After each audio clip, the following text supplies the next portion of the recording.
el carácter que tiene que haber en los hombres y en las mujeres. Porque lo que hay y lo que gobierna ahorita es ausencia de carácter. ¿Qué significa? Que estamos viviendo esa famosa época que la llaman la época de la gente de cristal, que no los puedes tocar porque ¡pum!, se quiebran, se resienten, se molestan, ¿no? Y automáticamente, ¿qué hacen? Claudican, ¿no? Se van, abandonan todo. No, es que las cosas no son como yo quiero, no es como yo pienso, es que no es como me parece. Y siempre están con esta alternativa, no hay compromiso.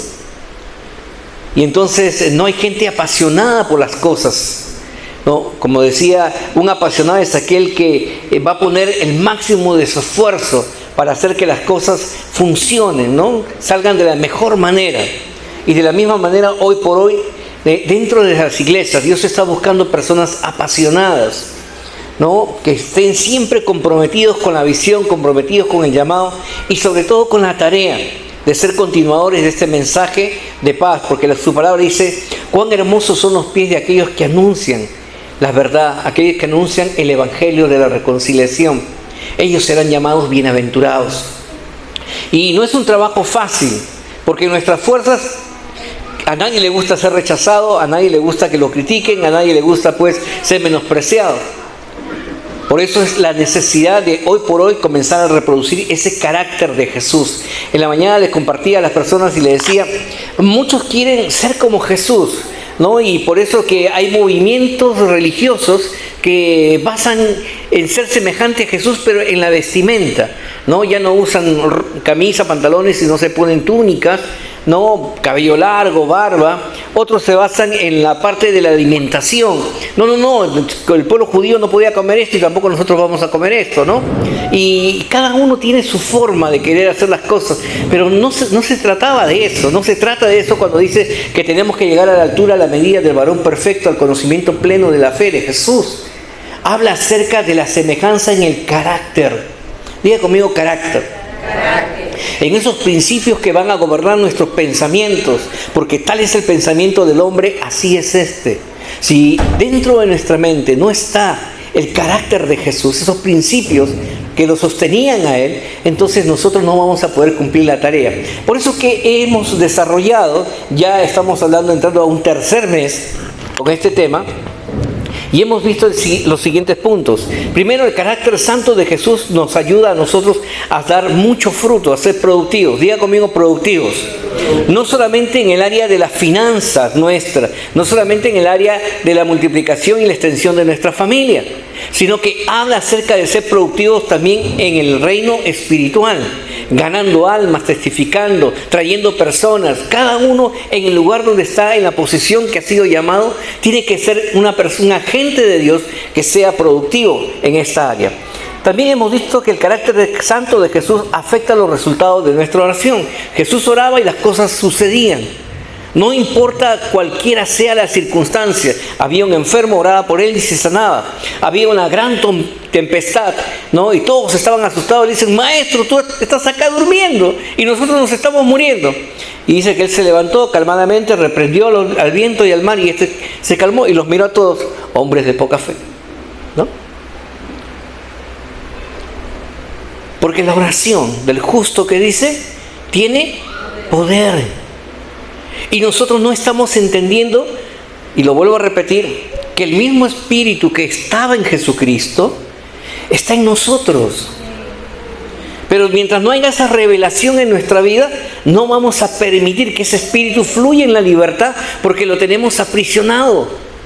Todavía nuestro estigma, nuestra manera de pensar tan limitado, hace que las cosas imposibles de Dios sucedan, porque estamos pensando en que nosotros no podemos.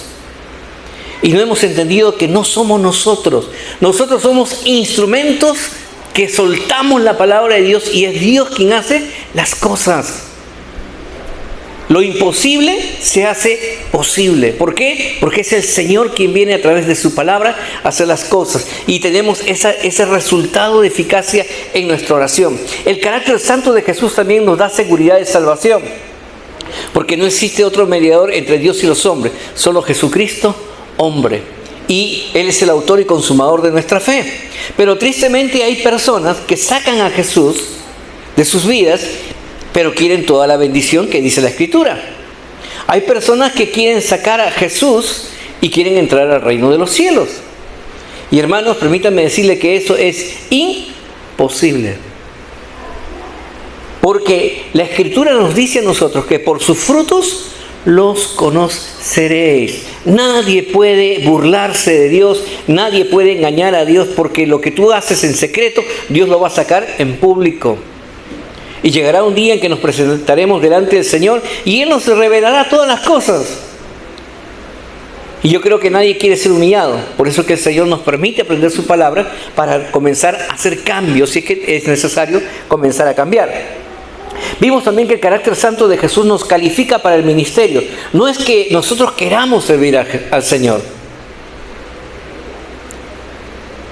No es que nosotros amemos a Dios. Es que Dios nos amó a nosotros y por el amor que hemos recibido del Señor, por la gracia, el favor, la misericordia que hemos experimentado en nuestra vida, entonces nace una respuesta de amor hacia Dios. Pero inclusive dice que Dios nos amó antes de que nosotros creyéramos en Él. Y es por eso que necesitamos estar en ese tiempo de intimidad. Cada día, 6 de la mañana, estamos con Él. ¿Por qué? Porque sabemos que la primicia redime la productividad de todo lo que acontece en el día. Sabemos que en la intimidad somos influenciados por el Padre para poder hacer las cosas naturales de todo el día. Sabemos que en la intimidad Dios llena nuestro corazón para que podamos derramarlo sobre las personas a quien también nosotros amamos. Pero si no tenemos intimidad, vamos a amar con el amor del mundo, que es un amor egoísta, que es un amor que solamente busca lo suyo.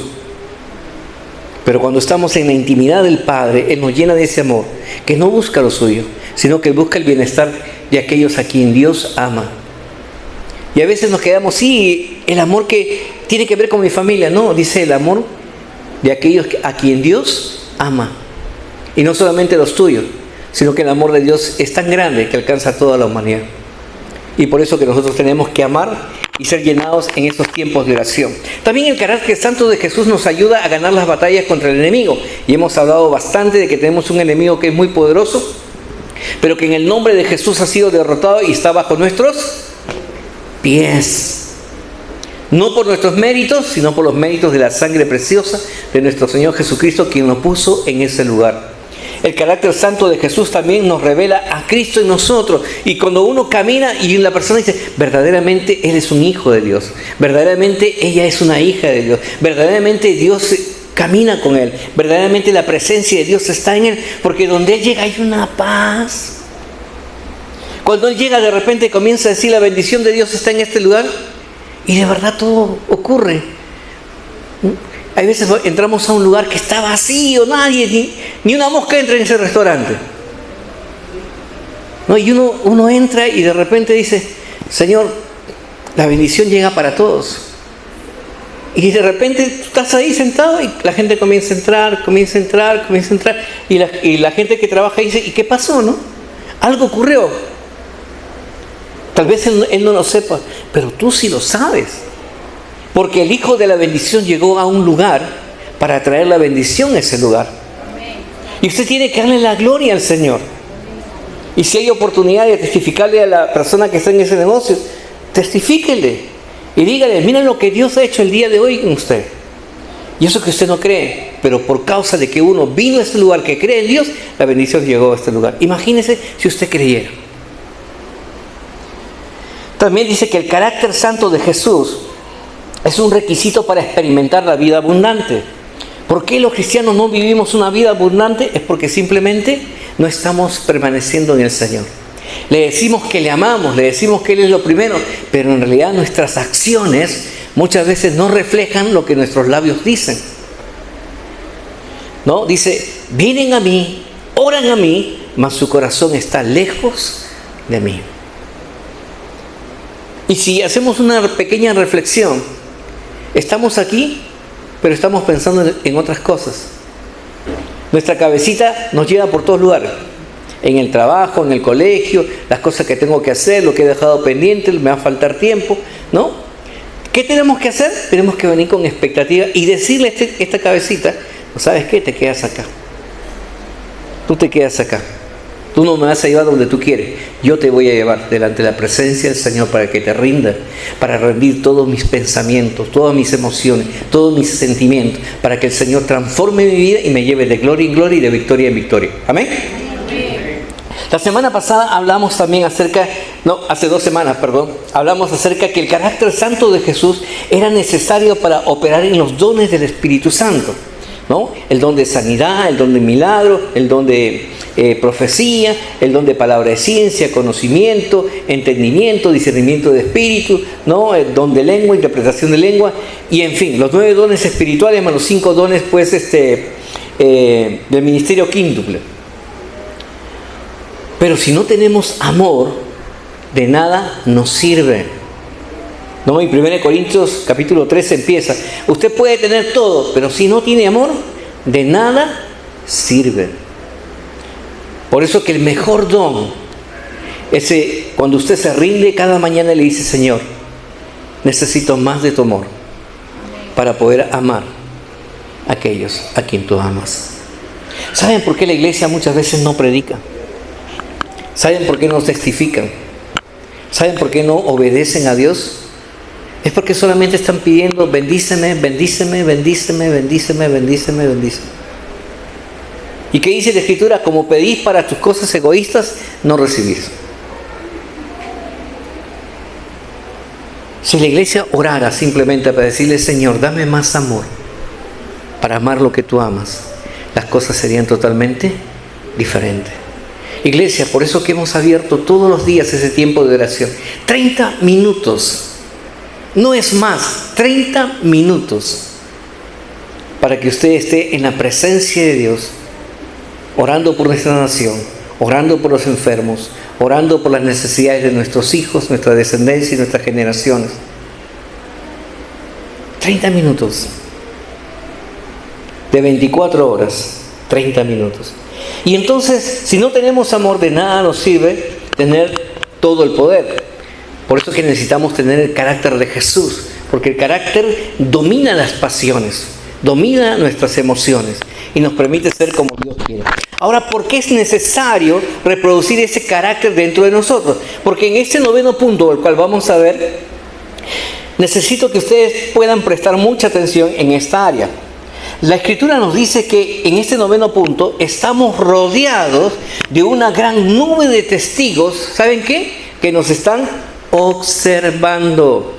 Hay una gran nube de testigos en los cielos, donde está Dios, donde están los ángeles, los arcángeles, querubines, y donde están los hombres que han muerto en el pasado, que están ahí, están observándote. Pastor, ¿a mí? ¿A usted? Sí, ahorita mismo están observando lo que nosotros estamos haciendo aquí.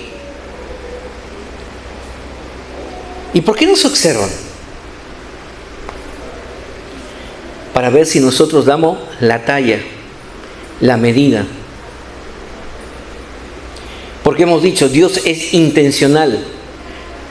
Y cuando te escogió a ti, lo hizo con una intención de que tú cumplas el propósito para el cual el Señor te envió aquí en la tierra. Y Él no te va a dejar. Por eso dice que los ojos de Dios están sobre usted. Y usted podrá decir, pero ¿me podría ir a algún lugar donde Dios no esté? Bueno, el salmista decía, si te vas a la montaña más alta, ahí está Dios. Si te vas al fondo del mar, ahí está Dios. Si desciendes a las profundidades de la tierra, ahí también está Dios. No hay lugar donde Dios no esté. Y por último, Jesús nos lo dijo a nosotros, yo voy a estar contigo todos los días, ¿de qué? De tu vida. O sea, quiere decir que el Señor está aquí. ¿Y nos está qué? Observando. Así que sonríele, que el Señor te está mirando. ¿Por qué? Mateo 22:32 dice, yo soy el Dios de Abraham, el Dios de Isaac, el Dios de Jacob. Dios no es Dios de muertos, sino de vivos. Y en Lucas 9:30 dice, he aquí 2 varones que hablaban con él, hablando con Jesús, los cuales eran Moisés y Elías. Entonces, ¿qué dice la Escritura? Dios no es Dios de muertos, sino de vivos. Aunque el cuerpo esté descansando sobre la tierra y se haya pasado su proceso, en los cielos, en la presencia de Dios, ellos están vivos. Diga conmigo, vivos. Vivos. Así que nos conviene a nosotros estar vivos. ¿Jesús para qué vino? ¿Para darnos qué? Vida, y vida en abundancia. Quiere decir que usted ya no está muerto, está vivo. Bien vivos son ustedes, ¿no? Entonces estamos bien vivos en Cristo. ¿Por qué? Porque es importante, ¿no? Vamos a entrar al libro de Hebreos capítulo 11. ¿Por qué Dios nos quiere vivos? Pero no nos quiere vivos para caminar en el mundo como andábamos antes, sino que el Señor vino a darnos vida por medio de la fe en nuestro Señor Jesucristo. Ya que la fe es el impulso que todo cristiano necesita para atreverse a hacer cosas extraordinarias en el nombre de nuestro Señor Jesucristo. Porque sin fe es imposible agradar a Dios. Y el que se acerca, usted que ha venido el día de hoy a este lugar, tiene que haber venido con fe. Porque si no, simplemente no va a pasar nada en su vida. Porque el que se acerca a Dios tiene que creer que tal existe. Y entonces venimos aquí porque sabemos que Dios existe, que Él está, su presencia está en este lugar, está con nosotros. Y ahora, ¿qué tenemos que hacer? Tenemos que comenzar a poner en práctica lo que la palabra de Dios nos dice. Dice la Escritura, por la fe Abel ofreció a Dios un sacrificio mucho más excelente que su hermano Caín. Y Dios se agradó, dice, de Abel. ¿Y cómo lo recibió su hermano? Lo mató, ¿no? Muchas veces nuestra fe puede provocar celos a las personas. Dice el Señor Jesucristo, yo no he venido a unir, yo he venido a desunir los religiosos de los hijos de Dios. Por eso que los religiosos de su tiempo no aceptaron a Jesús como su Señor. Y entonces de ahí comenzó a abrirse una brecha entre aquellos que eran de Dios y aquellos que no eran de Dios. Y fue duro el mensaje de Jesús, porque les dijo y los confrontó, vosotros sois hijos de vuestro padre el diablo, le dijo, porque queréis matarme desde el comienzo. Por la fe también dice la palabra de Dios, Enoc fue traspuesto vivo a la presencia de Dios porque se condució correctamente delante del Señor 365 años de su vida. Vivió agradando a Dios. No habían leyes, no habían mandamientos, solamente había una relación con el Señor. El conocimiento simple de que hay un Dios que todo lo ve, que hay un Dios que te ama, que hay un Dios que te bendice, simplemente hizo que no caminara con el Señor de una forma correcta. Y fue tanta la gracia que este hombre tuvo, que dice la Escritura, que fue llevado en vida a la presencia de Dios. Así como ocurrió también con el siervo de Dios, el profeta Elías. También dice que por la fe Noé construyó el arca advertido por Dios acerca del diluvio que se vendría, y de esa manera él, sus hijos, sus nueras pudieron ser salvos, y también pudo salvar a las especies de animales que Dios había permitido que sean salvadas. Nunca había llovido sobre la tierra, era una locura pensar en la lluvia, y de repente hacer un barco. ¿Vas a hacer un barco aquí en la tierra seca si nunca ha llovido? Y 100 años le duró, dice, construir esa barca. Porque no es como ahora que tú tienes sierra eléctrica, ¿no? Tienes grúas para montar las cosas. No, dice, allá todo era a pulso. Por eso le tomó 100 años hacer eso. Trabajando. Y escuchando lo que la gente le decía. Locos, desquiciados, trastornados, no sabéis lo que estás haciendo. Y él, sin embargo, puesto los ojos en el mensaje de Dios y lo que Dios quería hacer, él siguió trabajando. Por eso dice que el Evangelio para muchos es locura, pero para nosotros es salvación. Y por eso que abrazamos esto, por fe. Por fe, Abraham, Isaac y Jacob dejaron su casa y comenzaron a habitar en tiendas, y fue llevado y guiado a un lugar que él ni siquiera conocía. Hoy nosotros queremos toda la seguridad, ¿sí o no? Queremos saber que salgo del punto A y voy a llegar al punto B. Y por si acaso todavía prendo mi, ¿cómo se llama esta? Mi Waze, ¿qué más hay? Mi Google Maps, ¿qué más? ¿No? para poder llegar más rápido, ¿no? Y alguna vez el güey lo ha llevado a una zona que no es. A mí me llevó varias veces donde no es, ¿eh? Y le digo, oye, ¿para dónde me estás llevando?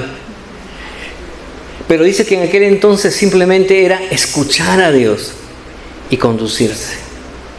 Escuchar a Dios y conducirse. La comunicación era importante con Dios. Y eso nunca debe cambiar, hermanos. Por la fe, dice, Sara, siendo una mujer estéril, ya con años avanzados y que la costumbre había cesado, tanto que dice la Escritura en el libro de Hebreos que eran ya como muertos. Ya los cuerpos de Abraham y Sara eran como muertos, dice. Y sin embargo, así Dios le permitió tener la fortaleza a Sara y a Abraham y engendrar un hijo en el cual se cumpliría el comienzo de la promesa de que la tierra sería llenada por una gran herencia de parte de Dios. Y este hombre y esta mujer le creyeron al Señor. Por esa misma fe, ya cuando él tuvo a su hijo, los vio crecer, de repente escuchó la voz de Dios y le dijo, entrégame a tu hijo, a tu único hijo. Dice la Escritura que no le dijo nada a Sara, porque si le hubiera dicho ya sabe lo que le hubiera pasado a Abraham, ¿no es cierto? Entonces él cogió a su hijo, salió y fue al monte para sacrificarlo. ¿Por qué lo hizo? Porque él sabía que fiel fue aquel que prometió y si lo hizo una vez, lo volvería a hacer una vez más. Y conocemos la historia y Isaac pues fue reemplazado por un carnero que Dios puso porque el Señor comprobó cuánto lo amaba y cuánto le quería. Por la fe, dice, Jacob bendijo a José. Por la fe José profetizó que el pueblo de Israel saldría de Egipto después de 400 años de esclavitud y le dio el encargo de que cuando salieran a ese lugar, a esa tierra prometida, llevaran sus huesos juntos con él. Por la fe Moisés rehusó a ser príncipe de Egipto, dejar todas las riquezas y abrazó el vituperio de Cristo, convirtiéndose pues en el libertador de Israel. Por la fe, Rahab la ramera ocultó a los espías de Josué que envió para tomar la ciudad de Jericó. Por la fe, dice, Josué escuchó la estrategia de Dios que le dijo, rodeen la ciudad. Y cuando se encuentren, denle la gloria de Dios. Y llegado el séptimo día, gritarán todos fuertes. Sería lógico que cuando tú grites, caigan unos muros que eran considerados impenetrables. No. ¿Pero qué dice la Escritura? Que ellos hicieron conforme Dios le había dicho. Y ahí está el secreto. Ellos obraron conforme Dios lo había dicho. Y los muros cayeron. Entonces el Señor cumplirá en mí su propósito, dice, en la medida en que nosotros obedezcamos siempre lo que Dios dice en su palabra. Entonces, luego el autor del libro de Hebreos habla también de aquellas personas que hicieron mucho para la obra de Dios, pero que sus nombres no están escritos en la Biblia. ¿Sabes que a lo mejor tú estás aquí y nadie sabe todo lo que tú haces por la iglesia? Y no necesitan saberlo. ¿Sabes por qué? Porque hay un versículo que lo resume todo y dice en Hebreos 11, 36, 37. Otros experimentaron vituperios, azotes, y más de estos prisiones, cárceles, fueron apedreados, aserrados, puestos a prueba, muertos a filo de espada. Anduvieron de acá para allá, cubiertos de pieles de ovejas y de cabras, pobres, angustiados, maltratados. Estos hombres terminaron siendo errantes por el desierto, por los montes, por las cuevas y por las cavernas de la tierra. Estos hombres vivieron en tiempos muy difíciles y tuvieron que demostrar su carácter de ser testigo de Dios, viviendo en todo momento su vida en peligro. Por eso la Escritura dice que la tierra no fue digno de ellos. Hombres que renunciaron a todo con tal de agradar a Dios. Pero los tiempos han cambiado. Diga conmigo, los tiempos han cambiado. Estamos en la gracia. Ya no te van a cerrar, ya nadie, la gente usa espada, ya no te van a meter preso porque vivimos en un estado de libertad donde podemos profesar nuestra fe. Y tal vez pareciera que cuando hay mucha comodidad, como que viene un relajamiento en el pueblo de Dios. ¿Sabe por qué la tierra fue llena en los tiempos de Jesús después de que Él ascendió? Porque vino una persecución contra los cristianos. Y ellos tuvieron que dejar su comodidad y irse a otras ciudades, a otras naciones, llevando el Evangelio de Dios. Pero si no hubiera habido la persecución, ellos se hubieran quedado en Jerusalén, en su ciudad ahí tranquilos, y el mensaje no hubiera corrido. Y eso se repite hoy en día. Estamos en el lugar, pastor, pastora, ¿cómo estás? Amigo, amiga, hermano, hermano, ¿cómo estás? Nos conocemos, un grupito pequeño. ¿Pero esa es la visión de Dios? ¿Un grupo pequeño? No. Porque el amor de Dios es tan grande que alcanza a toda la humanidad de la tierra. Y Dios quiere que todos se salven, que ninguno se pierda. Y entonces el autor de Hebreos también nos dice a nosotros que debemos mantener firme la esperanza que profesamos, porque fiel es aquel que hizo la promesa. Entonces, ¿quién nos dio a nosotros la promesa de que nos va a ir bien en la vida? Dios, ¿sí o no? ¿Quién te dio la promesa de que tú vas a ser un hombre y una mujer bendecida? ¿Quién te dio la promesa que en ti serán benditas todas las familias de la tierra? Y Él ha dicho, yo soy fiel. Pero hay una condición. Tú tienes que mantener viva la esperanza de la fe. Diga conmigo, la esperanza de la fe. Tiene que estar viva en nosotros. No esperemos que hayan tiempos violentos, tiempos de mucha escasez, tiempos de grandes desgracias para recién salir y hacer lo que debemos de hacer en este tiempo. Por eso la Escritura nos dice, aprovechando bien el tiempo, porque los días son malos. Hay tanta violencia, hay tantas cosas que están aconteciendo en nuestra nación y no podemos estar quietos. Y luego, al final, el autor del mismo libro de Hebreos, en el capítulo 11, nos conecta ahora a nuestros tiempos. Ya nos habló del tiempo pasado, nos habló de gente que murió, que no era digna, dice, de la tierra, pero que están en los cielos y que están observándonos a nosotros. Y ahora nos dice en Hebreos 12, 1 y 2. Por tanto, nosotros también, teniendo en derredor nuestro tan grande nube de testigos, despojémonos de todo peso y del pecado que nos asedia. Y corramos con paciencia la carrera que tenemos por delante, puestos los ojos en Jesús, el autor y consumador de la fe, el cual por el gozo puesto delante de él sufrió la cruz, menospreciando lo oprobio, y se sentó a la diestra del trono de Dios. En nuestros tiempos, ¿qué nos dice el Señor? Que hay una nube de testigos que nos está observando en los cielos. Que hay gente que está acá alrededor que dice, oye, ¿qué? Allá en Cobima a las 6 de la tarde hay una iglesia, pero no hay bulla. Veo unos cuantos. ¿Es una iglesia? Y se lo digo porque nos han preguntado, ¿qué es una iglesia?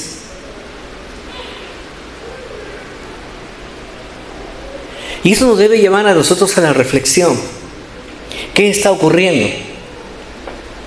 Y entonces el Señor nos dice, para nosotros fluir en la profesión de nuestra fe, tenemos que despojarnos de todo peso.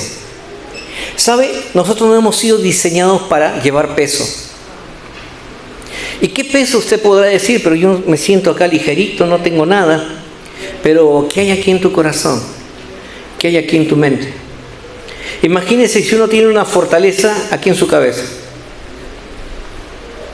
¿El peso qué hace? Te aplasta, pues, ¿no? Y cuando uno tiene mucho peso, ¿uno puede avanzar? No, no avanza, se detiene. Por eso dice el Señor, despojaos. ¿Y de qué me voy a despojar? De tus fricciones, de tus tormentos, de tus amarguras, de tus malos deseos, de tu lascivia, de tu concupiscencia. Por eso dice el Señor, despojaos de todo peso y quítese de nosotros todo hábito de pecado que dice que nos está asediando, porque como dice la Escritura, Satanás anda como león rugiente buscando a quien devorar. Y no va a ser, y él no se preocupa por un cristiano que no ora, que no lee la Biblia, que no tiene intimidad con Dios. Él no es su enemigo. Al contrario, es su pata porque da mal testimonio de Cristo. Pero ¿de quién se va a preocupar? De aquellos que están orando, de aquellos que están leyendo la palabra, de aquellos que están buscando la presencia de Dios, porque saben que cuando están en la presencia de Dios son equipados, son fortalecidos y son enviados a hacer la obra de Dios. Por eso que los ojos de esa multitud de nubes están observándonos. Nos está observando. Dile a la persona que tienes al lado, te están observando. Entonces, este verso nos dice a nosotros que no estamos solos, sino que estamos siendo observados por nuestro Señor Jesucristo. Sino que también dice, junto a nuestro Señor Jesucristo nos están observando incontables personas que tuvieron una vida ejemplar.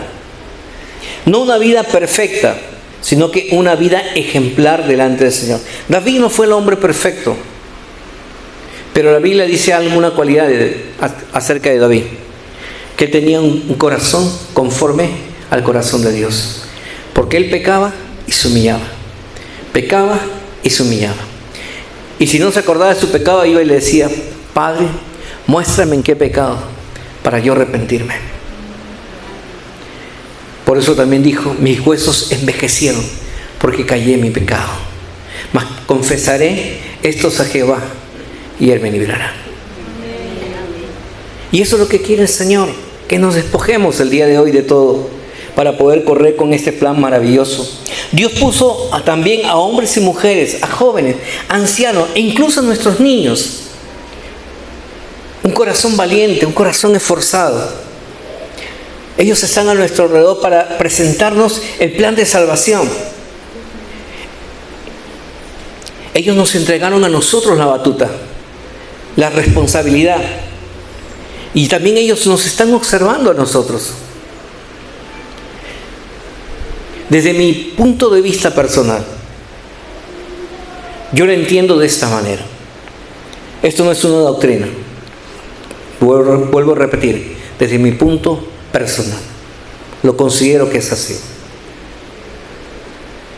Yo creo que junto al Padre está el Hijo, y que junto al Hijo también está mi señora madre,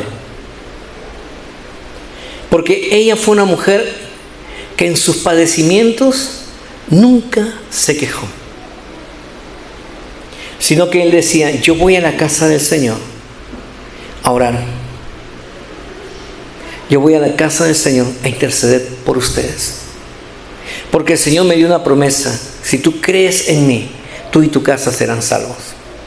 Y ella lo soportó todo, cáncer, un tumor en el cerebro, ella sufrió prácticamente 2 declaraciones de muerte, así, le dieron fecha y todo lo demás, yo se lo he contado a ustedes. Y cada oportunidad que ella tenía de estar por estas enfermedades llevadas al hospital, cuando íbamos nunca la encontrábamos en su cama, porque siempre estaba predicando. Siempre aprovechó bien el tiempo. Y él me decía, yo aquí en el hospital he ganado más almas que en la calle. Para esto me trajo Cristo a este lugar, para presentar su palabra a aquellos que aún no le conocen. Y entonces yo recibí la influencia de ella. Y entonces yo creo que ella está en la presencia de Dios observando y alegrándose. ¿Sabes por qué? Porque ella dice, valió la pena. Tanto padecimiento valió la pena. También yo puedo estar seguro y puedo recordar también al tío de mi esposa Charito, Miguel Salazar, y su esposa Rosita, porque fueron ellos quien Dios usó. Ya la palabra estaba sembrada en mí, pero yo no había tomado mi decisión. Y entonces Dios usó a los tíos de mi esposa que iban en su Volkswagen, y en ese Volkswagen nos recogía. Ella venía con sus 4 hijos, ¿no? Y ya eran grandes ellos también, y nos recogían a nosotros y metíamos a nuestros hijos, y de ahí le decíamos, podríamos llevar a nuestros vecinos, metíamos a los vecinos, y parecía pues que ese Volkswagen no cerraba la puerta porque tenía que empujarlo, ¿no? Y cuando salía parecía que todos salían volando de la puerta. Pero Dios los usó a ellos, y ellos están vivos, y yo estoy seguro que ellos también están expectantes, viendo que nosotros terminemos la carrera. Así como Dios también usó a los pastores Elena y José Carrión, que nos prepararon a nosotros en todo lo que era tema de matrimonio. Ellos pusieron la pasión en nosotros. Nosotros vivíamos en Cieneguilla, y desde ahí teníamos que irnos hasta Jacarandá. Empezábamos las clases tarde. Ya no había ni combi para irme hasta Cieneguilla. ¿Qué hacían esos ancianitos? Entramos con ellos y ellos comenzaban a darnos palabra, a darnos palabra, a darnos palabra. Y luego que terminamos con el compartir, ellos me decían un ratito. Abrían la reja, sacaban su Volkswagen, nos llevaban hasta la avenida La Molina para embarcarnos en los colectivos y se quedaban estacionados hasta que el carro se llene. Una vez que el carro estaba lleno y veían que estaba saliendo, ellos salían detrás del carro. Y ahí en el óvalo de la Fontana, yo venía para Cieneguía y ellos iban a su casa. Y cuando ellos llegaban a su casa, después nos llamaban. Llegaron bien, chicos. Ellos nos enseñaron a amar lo que Dios ama. Nos enseñaron lo que es el cuidado. Y los ojos de ellos también están observándonos. Que terminemos bien la carrera. Nos gustaría que ellos estén acá presentes para el aniversario, pero todavía, como ellos no se han puesto la vacuna, no salen de su casa. Están orando y están intercediendo desde ahí. Asimismo también, mi primer pastor, el pastor Wilson Fernández y su esposa Jani, quienes también nos enseñaron lo que era el estar en el servicio de Dios. Llegar y te dice, ¿quieres servir? Perfecto, vaya a limpiar los baños. Amén. Después, limpie usted la iglesia. Amén. No hay detergente, no hay esto. No hay, pues. Sacas de tu bolsillo, por amor al Señor, tú mismo compras. Pastor, no hay papel higiénico. Y ahí el pastor te va a resolver el tema del papel higiénico. Pero hay lugares donde tú piensas que tienes que llegar y tiene que haber todo. Y si no, te incomodas. Y Él nos enseñó a nosotros a servir. Y aunque no nos vemos ya hace más de 15 años, yo también estoy seguro que Él, cuando estemos en la presencia de Dios y nos encontremos, dirá, valió la pena. Lo mismo que los pastores aguayos, Guillermo y Milagros. Dios los usó a ellos para levantarnos como pastores. Y también estoy seguro que ellos están esperando que terminemos la carrera. Jorge Lao, con su esposa Carmen, el pastor Héctor, la pastora Rosy y tantos pastores amigos aquí en el país y fuera del país están esperando que terminemos la carrera. Y yo como pastor espero que ustedes, las ovejas del Señor, también terminen la carrera. Pero tenemos que ser conscientes, hermanos, de que Dios nos está observando. Dios nos está viendo. ¿Cómo alegramos el corazón de Dios? Cuando hacemos su voluntad, que es perfecta y agradable. Póngase de pie, iglesia.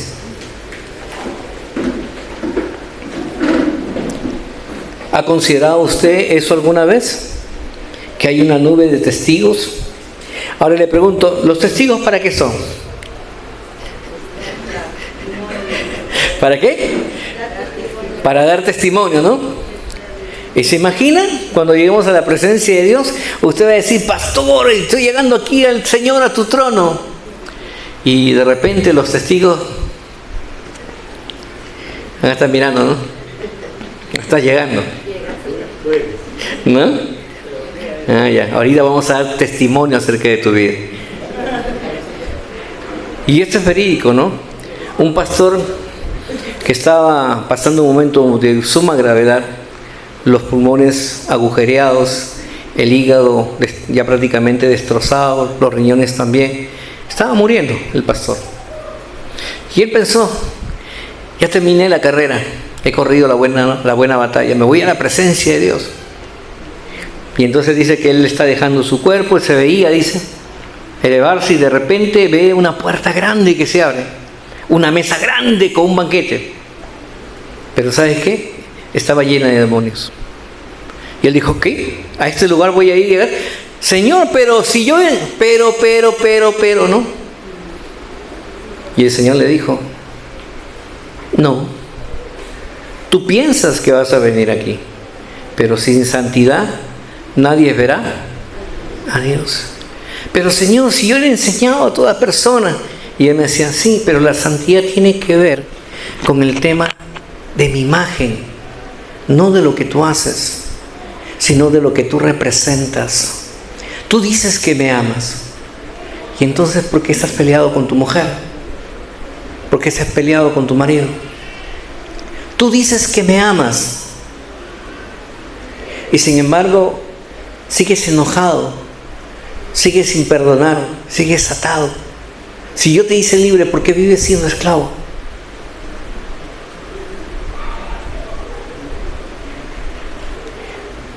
Tú dices que me amas, pero sin embargo ya no me buscas. Me dejas aquí solo y quieres hacer las cosas para ti como tú quieres, pero dices que me amas. Solo cuando tienes problemas vienes a mí.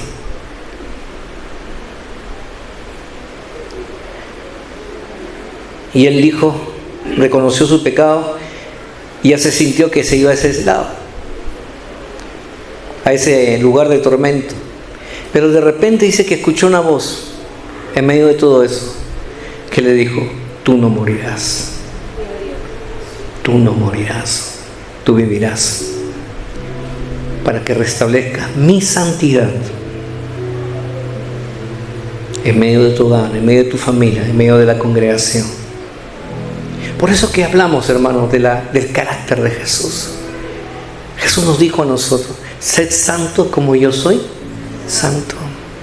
En otras palabras, si me amas, hacer las cosas que mi Padre nos ha mandado hacer. Ama lo que yo amo. Busca así tan apasionadamente como te busqué a ti, te encontré. Pues una persona que dejó tiempo, familia, invirtió dinero para venir por ti. Y si hoy estamos aquí, es porque alguien tomó la batuta, recibió el encargo y dijo, Señor, heme aquí, yo iré. Y hoy el Señor nos está poniendo también a nosotros, porque no se trata de números, hermano, se trata de corazones. El carácter de Jesús es el tema de corazón. Sin amor, de nada nos sirve todo lo que tenemos. Pero no es el amor humano, es el amor de Dios, que nos hace mirar a aquellos que no contienen al Señor con una gran necesidad. Cierra sus ojos, vamos a orar. Padre bendito, Señor Dios de la gloria, en el nombre de Jesús venimos delante de tu presencia. Primeramente a pedirte perdón, Señor Dios. Si en esta semana no hemos podido dar testimonio a nadie acerca de tu gran amor, Señor Dios. Perdónanos si nos hemos distraído en otras cosas que también las consideramos importantes, pero la prioridad es presentarte a ti, Señor Dios, el autor y consumador de nuestra fe, Señor, el único en el cual hay salvación y redención de pecados. Tú, Jesús, tú que dijiste que separado de mí nada podéis hacer, pero en esta noche, Señor, te decimos, henos aquí. Yo iré para alcanzar a aquellos que todavía no han sido alcanzados. Y no lo veré como una carga, sino lo veré, Señor, como un acto de amor, un amor como el tuyo. Señor, quiero más de tu amor. Vamos, pídale, quiero más de tu amor. Inúndame, Señor Dios, con tu presencia, Señor Dios. Lléname con tu Espíritu Santo, Señor Dios. Ese Espíritu que no es de cobardía, sino que es de poder, de amor y dominio propio, Señor, para restablecer tu santidad, para dar testimonio, Señor Dios, para que muchos puedan venir, Señor, y sus nombres sean escritos en el libro de la vida, Señor. Y usa este evento de nuestro 7º aniversario para que las personas que vengan, Señor, puedan conocerte a ti, puedan recibirte a ti en su corazón, Señor, y sus nombres, Señor, sean grabados en el libro de la vida, de donde nunca más nadie podrá borrarlo. Padre, te lo pido en el nombre poderoso de tu Hijo amado Jesucristo, Señor Dios. Úsanos, Señor. Úsanos, Señor Dios. Úsanos, Señor Dios. Queremos dar frutos espirituales, Señor Dios. Frutos que son agradables ante tus ojos. Frutos eternos, Señor Dios. Gracias por tus bendiciones, Señor, aquí en la tierra, porque son necesarias e importantes, porque contribuyen al extendimiento de tu reino. Gracias, Señor, por usar nuestra vida y usar a esta congregación, Señor. En el nombre poderoso de Jesús los bendigo. Amén y amén.